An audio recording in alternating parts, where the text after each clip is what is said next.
ஆண்டவர் TMX முறுக்கு கம்பிகளின் அரசன்.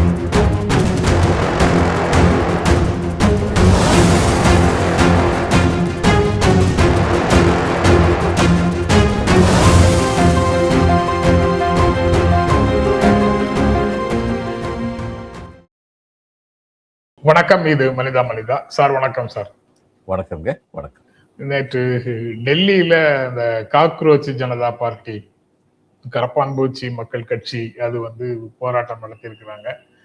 மாணவர்களும் இளைஞர்களும் பெருவாரியாக கலந்து கொண்டார்கள் அப்படின்னு அந்த செய்தியில சொல்லுது. அதுல பெரிய சர்ப்ரைஸ் இடதுசாரிகள் அதிகமாக கலந்து கொண்டிருக்கிறார்கள். கிட்டத்தட்ட சிபிஐ எம்எல் லிபரேஷன் இந்த மாதிரி இடதுசாரி கட்சிகள் தலைவர்களே கலந்து கொண்டிருக்கிறார்கள் அந்த செய்தி சொல்லுது.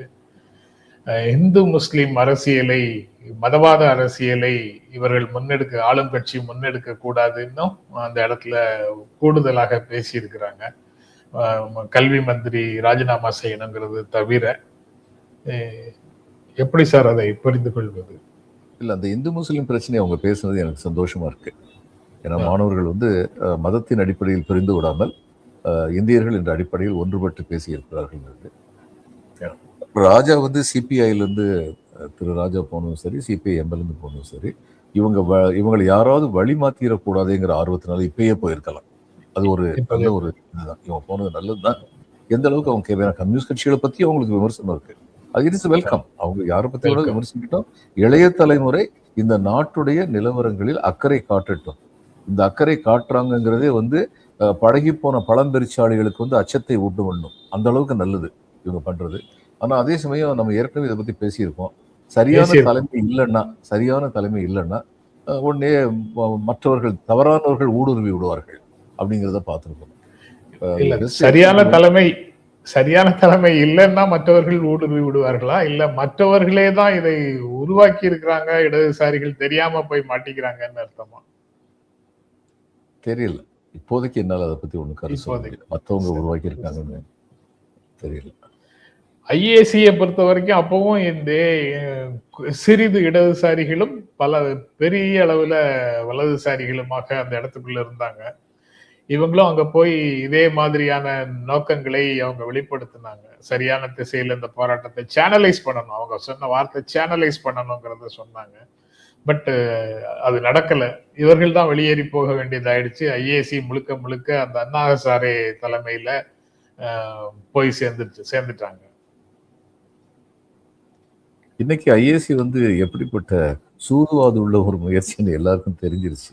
தெரியும் பொதுமக்களுக்கு.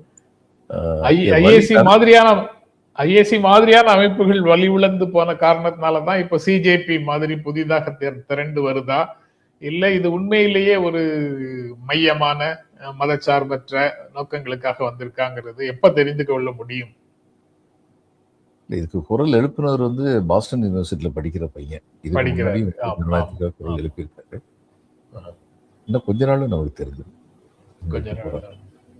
மோதியை நீக்குவது மட்டுமோ, பிரதானி நீக்குவது மட்டுமோ இவருடைய வேண்டுகோளாக இருக்கிறதா, அல்லது அடிப்படை மாறுதல்கள் இந்த அரசியலில் வேண்டும்? ஃபார்ம்னு சொல்லாதீங்க, கண்டென்ட் என்னன்னு எங்களுக்கு தெளிவா சொல்லுங்க அப்படின்னு கேட்க போறாங்களா? இதெல்லாம் கேட்க போறாங்க. இப்ப அண்ணாமலை தமிழ்நாட்டுல எழுப்பின குரலும் கிட்டத்தட்ட இந்த மாதிரி குரலா?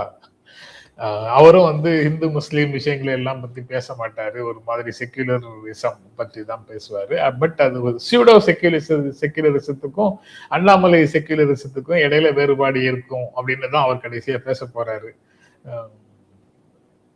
அந்த மாதிரி தான் அதுவும் நம்ம ஒண்ணு தெரிஞ்சுக்கணும். அதாவது இடதுசாரியாக வாழ்க்கையை ஆரம்பித்த வாஜ்பாய் கடைசியில வலதுசாரியா போய் முடிஞ்சாரு.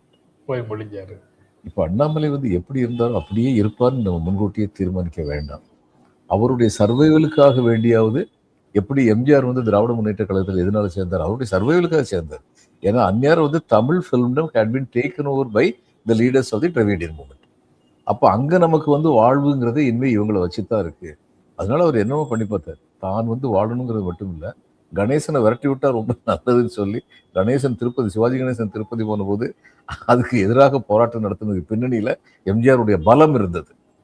ஏன்னா 2 பேர் இருக்க வேண்டாம்னு சொல்லி நினைச்சாரு. உடனே சிவாஜி கணேசனை திராவிட முன்னேற்ற கழக அடிப்படை உறுப்பினர் பதவியிலிருந்து விலக்குங்கன்னு சொல்லி கோரிக்கை எழுந்தது. அதுக்கப்புறம் தான் கண்டுபிடிச்சாங்க அவர் அடிப்படை உறுப்பினரே இல்லை, திமுக உறுப்பினரே இல்லை அப்படின்னு அதுக்கப்புறம் தான் கண்டுபிடிச்சாங்க. எனிஹவ் அவர் தன்னுடைய வாழ்வுக்காக, சர்வைவலுக்காக, பெட்டர்மெண்ட் ஆஃப் தி லைஃபுக்காக அங்க வந்து மாறி இருந்தார். அது மாதிரி ஒருவேளை அண்ணாமலை மனசு மாறிடுவாரா எனக்கு தெரியாது. தமிழ்நாட்டு அரசியல்ல வந்து முக்கியமான ஆளா வரணும்னா இனிமே இந்த பிஜேபி பின்பாட்டு பாடுறது வந்து உதவாது அப்படின்னு சொல்லிட்டு அவர் வருவாரா? மனிதர்கள் மாறலாம், நம்ம பொறுத்திருந்தா பார்க்கணும். இதுல 5 அம்ச திட்டம் அப்படின்னு சொல்றாங்க சார் சிஜேபி. அதுல ரெண்டு எனக்கு ரொம்ப பிடிச்சிருக்கு. தலைமை நீதிபதிக்கு ரிட்டையர் ஆனது எம்பி அப்புறம் எலெக்ஷன்ல ஃப்ராட் ஒண்ணா சீஃப் எலெக்ஷன் கமிஷனரை அரெஸ்ட் பண்ணுன்னு சொன்னது எனக்கு ரொம்ப பிடிச்சிருக்கு சார். அதோட 50% ரிசர்வேஷன் ஃபார் விமன் ஏற்கனவே பல பேர் சொல்லிட்டாங்க. இவர் சொல்றது வந்து வரவேற்க தகுந்ததுதான். பெண்களுக்கு எந்த அளவுக்கு முக்கியத்துவம் ஒரு சமுதாயம் கொடுக்குதோ அந்த அளவுக்கு அந்த சமுதாயம் வளரும், அது சந்தேகமே கிடையாது. இதுல மொனோபொலி இன் மீடியா அதுவும் இருக்கு சார். அம்பானி மற்றும் அதானிக்கு சொந்தமான ஊடகங்களின் உரிமத்தை ரத்து செய்து பாஜக ஆதரவுக்கு இல்லாம சுதந்திரமான ஊடகமாக அதை உருவாக்க வேண்டும் அப்படின்னு சொல்றாரு. ஆக்சுவலிங்க வெஸ்ட்ல இது மாதிரிலாம் உண்டு. அதாவது இந்த இண்டஸ்ட்ரியில உள்ளவங்க வந்து நியூஸ் பேப்பர் மீடியா ஆரம்பிக்கிறதுக்கு வந்து நிறைய ரெஸ்ட்ரிக்ஷன் உண்டு வெஸ்ட்ல. இங்க அப்படி இல்லை. கட்சி தாவல்ல ஈடுபடுற எம்பி எம்எல்ஏக்களை தேர்தலில் போட்டியிட தடை விதிக்கணும், அவங்க அரசு பதவி வகிப்பதை 20 ஆண்டுகளுக்கு தடை விதிக்கணும் அப்படின்னு சொல்றாங்க. அதான் சார், இந்த மாதிரி அந்த போராட்டம் அங்க நடந்திருக்குது. இது ஒரு ஃபெடரல் ஸ்ட்ரக்சர்ல கீழே வரைக்கும் வருமா அப்படிங்கிறது ஒண்ணு.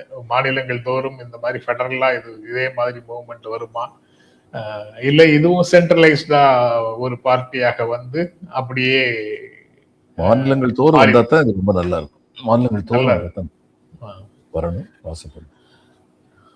மாநிலங்கள் தோறும் வரணும். அதனுடைய நேச்சரும் வந்து வலதுசாரியாக இல்லாம இருக்கணும். அந்த மாதிரி பல கண்டிஷன்ஸோட சேர்ந்து வருது அது. அதுக்கப்புறம் சார் நேற்று 2 கட்சி தாவல் இல்ல, அதாவது உணர்ந்து ஒரு கட்சியிலிருந்து உணர்ந்து அங்க இனிமே தொடர்ந்து நீடிக்க முடியாதுன்னு வேறு இடத்துக்கு போன 2 நிகழ்வுகள் நடந்தது நேற்று. ஒன்னு ஃபர்ஸ்ட் ஷோவுக்கு டிக்கெட் கவுண்டர்ல எப்ப திறக்கும் அல்லது கேட் எப்ப திறக்கும், ஆன்லைன்ல டிக்கெட் வாங்கியாச்சு, கேட் எப்ப திறக்கும், திறந்த உடனே உள்ள போறதுக்கு தவிக்கிற சினிமா ரசிகர் கூட்டத்தை போல அதிமுகல இருந்து தாவேகாக்கு சேர்றதுக்கு 1000 பேர் வந்திருக்காங்க. 1000 பேர்னு சொல்றாங்க, அந்த வந்தாங்க. 4 முன்னாள் அமைச்சர்கள் அங்கு சேர்கிறார்கள்ங்கிறதுக்காக. அவர்களுக்கே அந்த கதவு அவ்வளவு சீக்கிரம் திறக்கல. கட்சி கதவு பூட்டப்பட்டிருந்தது. வெளியில 1 மணி நேரம் காத்திருந்தாங்க. அதுல தொண்டர்கள் அதிருப்தின்னு ஒரு இது. இன்னொன்னு, செங்கல்பட்டுல அதிமுக சார்பா போட்டியிட்ட ஒருத்தர் வந்து திமுகல வந்து இணைஞ்சிருக்காரு. ஒரு இளைஞர் வந்து 1000-1500 பேரோட திமுகல தாய்க்கழகத்தில் வந்து சேர்கிறேன், இனி இந்த கட்சிக்காக வேலை செய்வேன்னு சொல்லிட்டு அவர் வந்து சேர்ந்திருக்கிறாரு. அது அவங்க எப்ப வந்தாங்க போனாங்கன்னு தெரியாது. அறிவாலயத்துல ஹால்ல இருக்காங்க. மு.க. ஸ்டாலினும் உதயநிதி ஸ்டாலினும் இன்னும் சில தலைவர்களுமாக அவர்களை கட்சிக்குள் அனுமதிக்கிறார்கள், வாழ்த்துகிறார்கள், பேசுகிறார்கள். அந்த மாதிரி ஒரு சம்பவமாக நடக்குது. இந்த 2ம் ஒரே நாள்ல நடந்ததுனால அந்த ஃபர்ஸ்ட் டே ஃபர்ஸ்ட் ஷோ எஃபெக்டும் ஒரு பார்ட்டியினுடைய எஃபெக்டுமாக 2 எஃபெக்ட் கண்ணுக்கு தெரியுது. நீங்க எப்படி பார்க்குறீங்க சார்? இன்னைக்கு வந்து தாவேகாவுக்கு வர்றதுல வசதிகள், வாய்ப்புகள் இருக்கு. திமுகவுக்கு வர்றதுல அது மாதிரி வசதி வாய்ப்பு எதுவுமே கிடையாது. இன்னைக்கு அவங்க ஒரு எதிர்கட்சியா இருக்காங்க. நான் நினைப்பேன் தாவேகாவுக்கு வர்றவங்க தங்களுடைய வாழ்வின் வளம் இதெல்லாம் மனசுல வச்சுக்கிட்டு வர்றாங்க. அது ஏற்கனவே இருந்தது, சஸ்டெயின் பண்ணணும், தொடர்ந்து இருக்கணும். ஒரு மாவட்ட செயலாளர் இருந்தார், ஒரு அமைச்சராக இருந்தார். இன்னைக்கு ஏடிஎம்கே அட்ரஸ் எல்லாம் போய்கிட்டு இருக்கு. அதனால நம்ம தாவேகாவில் போய் சேர்ந்தோம்னா அங்கே ஒரு மாவட்ட செயலாளர் பதவி கிடைக்கும். இந்த மாதிரி சில வசதிகள், வாரிய தலைவர் பதவி கூட கிடைக்கலாம். அதுக்கெல்லாம் வாய்ப்பு இருக்கு.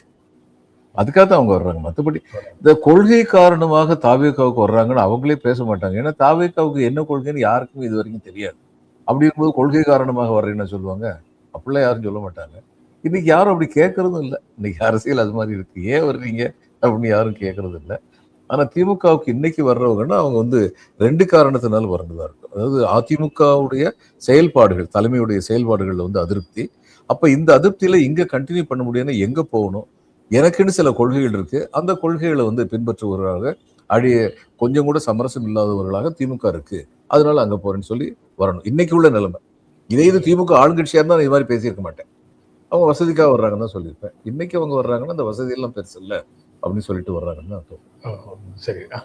திமுக ஆளுங்கட்சியாக இருந்தாலும் அவங்க வந்து அண்டர் பிரிவிலேஜ் மாதிரி தான் இந்திய அரசியலுக்குள்ள இருக்கிறாங்க.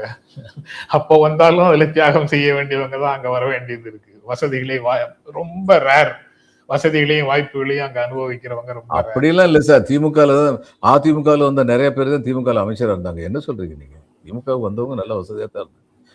கருப்பணசாமியா இது நெல்லை மாவட்டத்துல அதிமுக மாவட்ட செயலாளர் கருப்பசாமி பாண்டியன். அடுத்து அவர் வந்து இங்க வந்து திமுக வந்து டிஸ்ட்ரிக்ட் செக்ரட்டரியா இருந்தாரு. KKSSR வந்தாரு. அதனால வந்தவங்க வந்து இங்க வசதியா தான் இருந்தாங்க நிறைய பேர். இவங்க ஆளுங்கட்சியா இருக்கும்போது அல்லது ஆளுங்கட்சியாகும் வாய்ப்பு பெற்றிருக்கும் பொழுது. இன்னைக்கு வர்றவங்க நிச்சயமா அப்படிப்பட்ட வசதியை பற்றி கண்ணு கட்டிய தூரம் வரை அப்படிப்பட்ட வசதி உறுதிப்படுத்தப்படவில்லை திமுகவுக்கு. அதனால இன்னைக்கு வர்றவங்களை பத்தி எனக்கு மரியாதை அதிகமா இருக்கு. சரி சார்.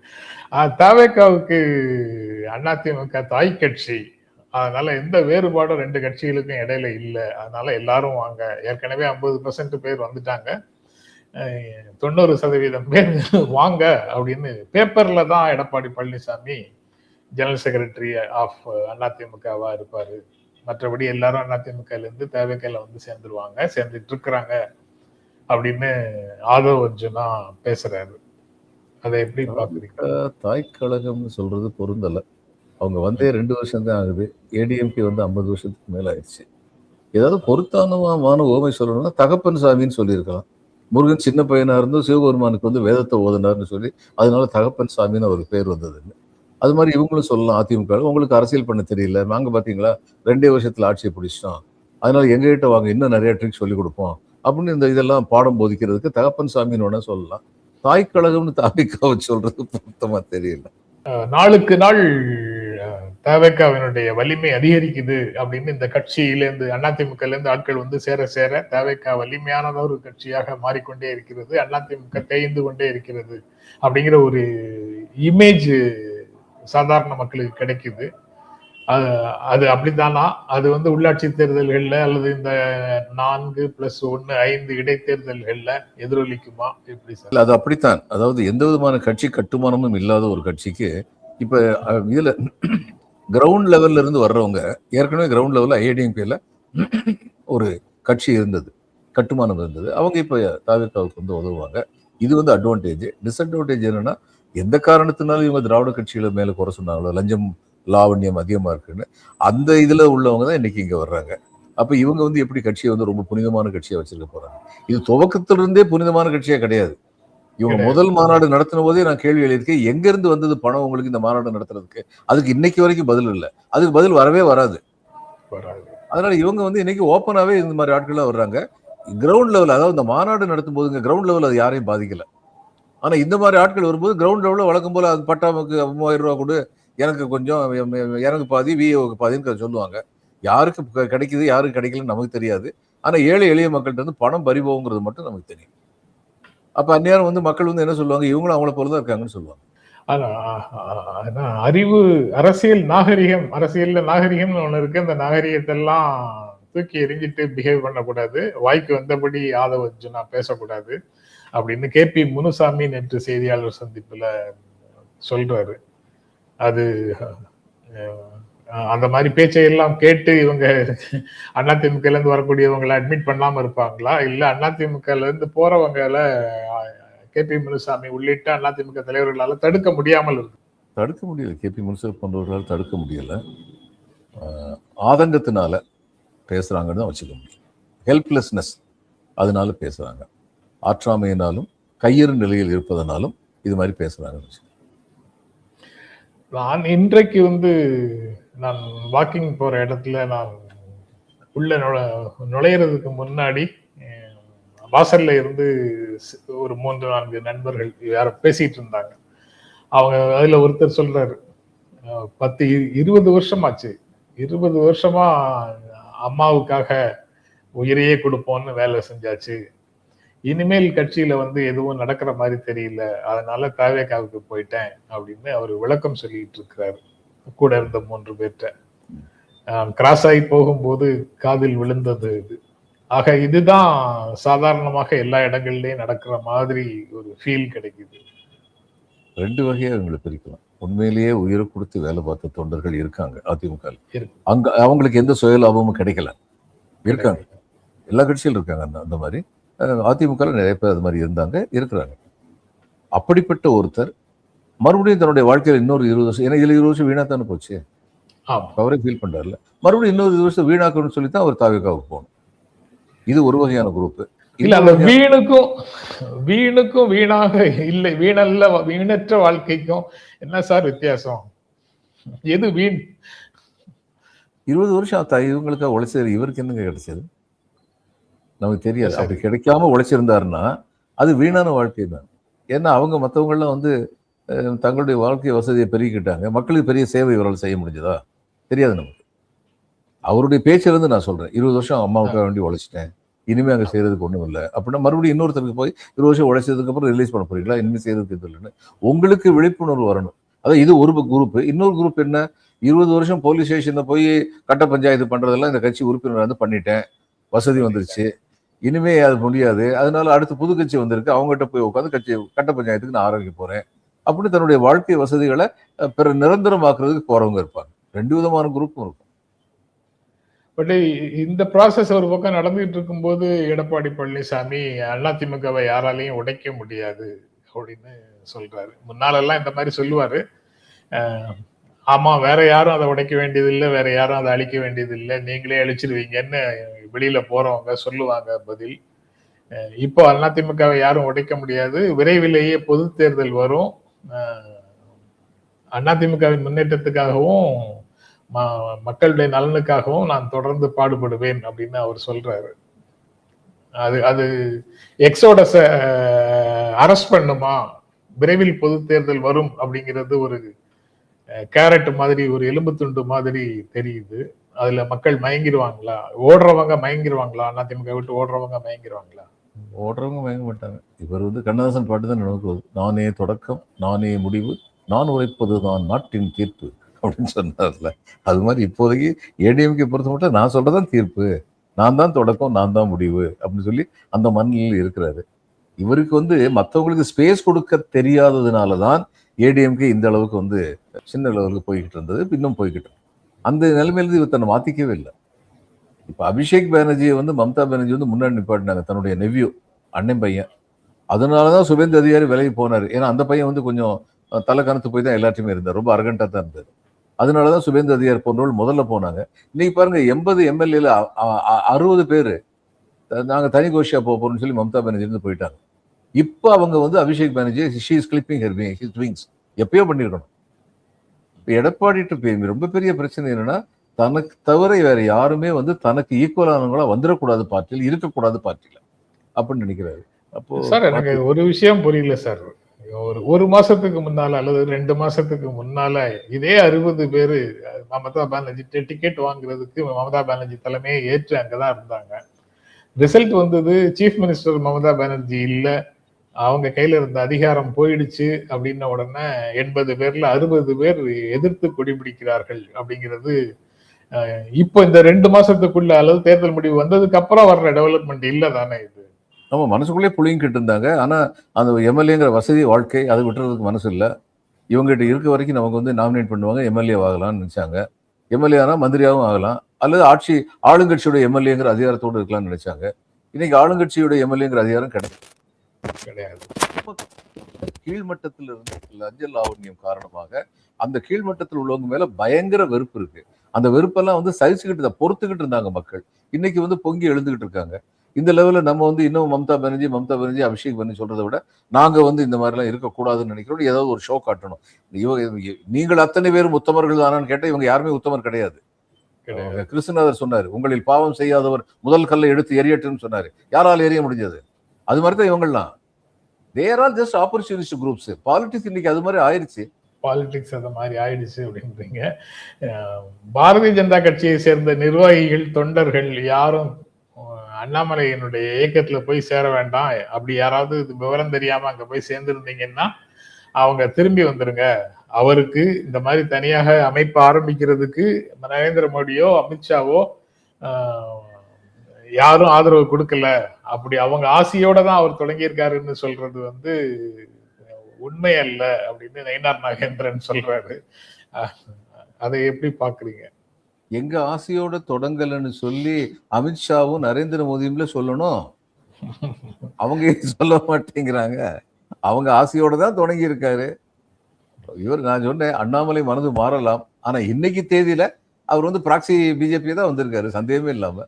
பிஜேபிங்கிற பேரை வச்சு தமிழ்நாட்டுல ஓட்டு வாங்க முடியாது, தெளிவா தெரிஞ்சிருச்சு. ரொம்ப தெளிவா தெரிஞ்சிருச்சு. அப்புறம் இன்னைக்கு வந்து இளைஞர்கள் வந்து அரசியல் ஆர்வம் காட்ட துவங்கி இருக்காங்க. ஜென்சி வந்து என்ன ஏதுன்னு கேட்காம கரிஸ்மாக்காக ஓட்டு போட்டுருக்கலாம். ஆனா ஓட்டு போடுறதுக்கு இவ்வளவு பெரிய நம்பர்ல வந்துட்டாங்கல்ல. அப்ப அரசியல் ஆர்வம் காமிக்க ஆரம்பிச்சிட்டாங்கல்ல. அப்போ அவங்களை வந்து நம்ம பக்கம் திருப்ப முடியும் அப்படின்னு நம்பிக்கை அவருக்கு இருக்கு. ஸோ ஒண்ணு உறுதி, அரசியல் இளைய தலைமுறை பக்கம் சென்று அடைந்து விட்டது, அதுல சந்தேகமே கிடையாது. மறுபடியும் திமுகவும் அதிமுகவும் 70 வயசுக்கு மேல 80 வயசுக்கு மேல உள்ளவங்க எல்லாம் மாவட்ட செயலாளர் போட்டிருந்தாங்கன்னா அவங்களுக்கு தான் அது வந்து நஷ்டம். அந்த அளவுக்கு அரசியல் மாறி இருக்கு, அந்த அளவுக்கு. ஆனா மற்றபடி மக்களுடைய அவேர்னஸ் எவ்வளவு இருக்குங்கிறதுலாம் வந்து கொஸ்டினபிள். இதுல வந்து நம்ம இப்ப குட்டை குழம்பி இருக்கு, நம்மளும் கொஞ்சம் மீன் பிடிப்போம்னு சொல்லிட்டு அண்ணாமலை வந்திருக்காரு. இல்ல, வாக்காளர்கள்ல அதிகபட்சம் சரி பாதி இளைஞர்கள் இருப்பாங்களா? மீதி வந்து அந்த ஜென்சி வந்து சரிபாதி இல்ல. ஜென்சி வந்து சரிபாதி இல்ல. 40 கீழே உள்ளவங்க அப்படி சொல்லணும். 40 கீழே உள்ளவங்க ஒரு பகுதியும் பாதியும், 40க்கு மேல இருக்கிறவங்க பாதியும் இருப்பாங்கல்ல. அந்த 40க்கு மேல இருக்கிறவங்களை பத்தி யாருமே வந்து அத ஒரு யூனிட்டாகவோ அவங்களுடைய பார்வைகளுக்கு முக்கியத்துவம் தேர்தலில் இருக்குன்னா யாருமே சொல்லாம முழுக்க ஜென்சின்னு சொல்றாங்களே, அது வந்து கிட்டத்தட்ட 1 கோடி பேர். இது தேர்தலுக்குன்னு இல்ல, சமூக ஊடகங்கள்ல கூட தான் நம்மளை பாக்குறவங்க 10,000 பேருமே 40 வயசுக்கு மேல உள்ளவங்க தான். என்ன பண்றது, பார்க்க மாட்டேங்கிறாங்க. நமக்கு அவங்களுக்கு புரியுற மாதிரி பேச தெரியல சார், அப்படின்னு தெரியல. அதனால இப்ப 40 வயசுக்கு மேல உள்ளவங்களை பத்தி அண்ணாமலை யோசிக்கிறார் நான் நினைக்கிறேன். ஏன்னா 40 வயசுக்கு மேல உள்ளவங்க வந்து இந்த கீழ்மட்டத்துல அதை வந்து யாருமே வந்து ஒரு பெருசா எடுக்கல. நான் பேசிக்கிட்டே இருந்தேன், இவர் வந்து இத்தனை பேருக்கு நன்மை செஞ்சிருக்காரு, பெரிய பெரிய குழுமங்களுக்கு நன்மை செஞ்சிருக்காரு. ஸ்டாலின் வந்து கலைஞர் உரிமை தொகை ஆகட்டும், இது பஸ் பயணம் ஆகட்டும், விடியல், இத்தனையும் சொல்லலாம். நான் முதல்வன், புதுமை பெண், வரிசையா சொல்லிக்கிட்டே போலாம். இத்தனையிலையும் பலன் அடைஞ்சவங்க இருக்காங்க. ஆனா கீழ்மட்டத்துல வந்து அரசாங்கம் அப்படிதான் இருக்கு, மாறலை. அந்த அந்த அந்த அந்த அதிருப்தி அவங்க எப்படி காட்ட முடியும்? இது வரைக்கும் டிஎம்கே பவர்ல தான் ஏடிஎம்கேக்கு போடுவோம் அப்படின்னு காமிச்சுக்கிட்டு இருந்தாங்க. இன்னைக்கு புதுசா ஒருத்தர் வந்து நான் லஞ்சமே இல்லாம பாத்துக்குன்னு சொல்லும்போது சரி ஒரு நம்பிக்கையில போடுவோம்னு சொல்லி போட்டாங்க. ஆனா அவங்க ரொம்ப விரைவா அவங்ககிட்ட இருந்து வந்துருவாங்க, விஜய்கிட்ட இருந்து வந்துருவாங்க. ஏன்னா இவரும் அதே மாதிரி தான் இருக்குன்னு சொல்லும் பொழுது அவங்க வந்துருவாங்க. அந்த கூட்டத்தையும் பிடிச்சு வச்சுக்கலாம், நம்ம ஈர்க்கலாம். இப்ப அடுத்து வந்து அண்ணாமலை என்ன சொல்ல போறாரு? விஜய் சொன்னதே தான் சொல்ல போறாரு, நான் ஆட்சிக்கு வந்தால் இதெல்லாம் இருக்காது. ஏன்னா அவர் இன்னைக்கு வரைக்கும் ஆட்சிக்கு வரல. இல்ல, விஜய் ஆட்சிக்கு வந்துட்டாரு, வந்ததுக்கும் அதே மாதிரி தான் இருக்குன்னா சரி அவரையும் தள்ளி விடுங்க, என்னைய கூப்பிடுங்கன்னு சொல்ல போறாரு. பட் சோசியல் மீடியால அண்ணாமலை பேசிய பழைய பேச்சை கோட் பண்ணி இப்போ கமெண்ட் போடுறாங்க, அறிவாலயம் செங்கலை தான் ஒவ்வொன்னா உருகி எடுத்துருவேன் அப்படின்னு பேசினாரு. கடைசியில இப்ப கமலாலயம் செங்கலை உருகிட்டு இருக்காரு. அங்கிருந்து போனவங்களெல்லாம் திரும்ப நயினார் கூப்பிட்டு இருக்கிறாரு அப்படின்னு சொல்றாங்க அங்க. அப்ப திமுக செங்கல் உருகிறத நிறுத்திட்டாரு. உருவினாருன்னா கமலாலயம் செங்கல் உருவினாருன்னா கமலாலயம் 2.0 தானே கட்ட போறாரு. அதனாலதான் கமலாலயம் அதை பத்தி கவலைப்படாம இருக்காங்க. ஓகே சார், நாளைக்கு தொடர்ந்து பேசுவோம் சார். ரொம்ப நன்றி, வணக்கம். வணக்கம்.